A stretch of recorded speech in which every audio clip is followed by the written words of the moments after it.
warahmatullahi wabarakatuh. Perkenalkan, aku Elisa Triadinda Arianto, mahasiswi dari Universitas Pelita Bangsa, Prodi Manajemen semester 5. Di sini aku membuat video sebagai salah satu pemenuhan dari UTS mata kuliah Bank dan Lembaga Keuangan. Materi yang akan aku sampaikan yaitu mengenai kredit sebagai salah satu pengalokasian dana bank. Tentunya kita tahu, bank sangat berhubungan erat dengan uang. Ya, uang.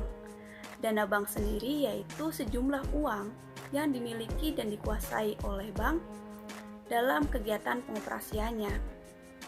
Kegiatan usaha bank sendiri meliputi menghimpun dana, yaitu berupa tabungan, giro, dan deposit. Kemudian menyalurkan dana seperti pengkreditan, kemudian memberikan jasa-jasa lainnya seperti pelayanan transfer antar bank. Nah, dari ketiga kegiatan usaha di atas, tentunya kita tidak familiar dengan yang namanya kredit. Kredit sangat akrab dengan masyarakat Indonesia tentunya. Yang melakukan pengkreditan disebut kreditur, dan untuk pihak yang memberikan kredit yaitu debitur. Mengapa sih kredit itu sangat berhubungan erat dengan bank? Sebab di sini adanya keuntungan dari kedua belah pihak, di antara kreditur dan debitur. Bank mendapatkan keuntungan dari bunga yang didapatkan pinjaman tersebut. Kemudian dari pihak kreditur mendapatkan keuntungan di mana mereka merasa terbantu dengan adanya pinjaman yang diberikan oleh bank.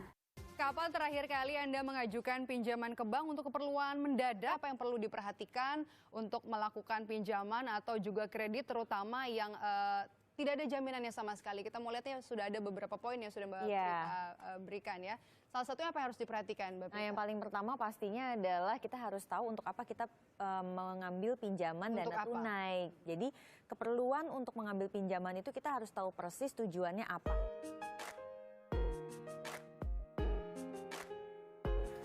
Kemudian yang selanjutnya yaitu jenis-jenis kredit. Yang pertama dilihat dari segi kegunaan, kemudian dilihat dari segi tujuan, dilihat dari segi jangka waktu, kemudian dilihat dari segi jaminan, dan yang terakhir dilihat dari segi usaha ataupun perekonomian. Di sini yang pertama dilihat dari segi kegunaan. Ada dua, yaitu kredit investasi dan kredit modal kerja. Kredit investasi yaitu kredit yang diberikan kepada pengusaha yang akan melakukan investasi ataupun penanaman modal. Kemudian kredit modal kerja yaitu kredit yang diberikan sebagai tempat untuk melakukan usaha ataupun modal usaha. Kemudian dilihat dari segi tujuan ada tiga, yaitu kredit perdagangan, kredit produktif, dan kredit konsumtif. Kredit perdagangan yaitu kredit yang diberikan kepada pedagang yang bertujuan untuk memberikan kepada pedagang agar mereka itu dapat memperluas atau memperlancar dagangan mereka. Kemudian kredit produktif yaitu kredit yang diberikan berupa investasi, modal kerja, kemudian perdagangan.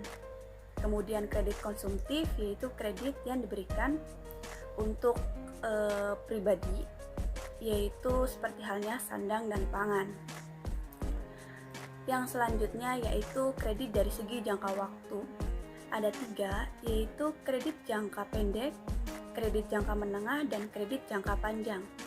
Kredit jangka pendek yaitu kredit yang diberikan dalam kurun waktu kurang dari 1 tahun dan paling lama itu 1 tahun.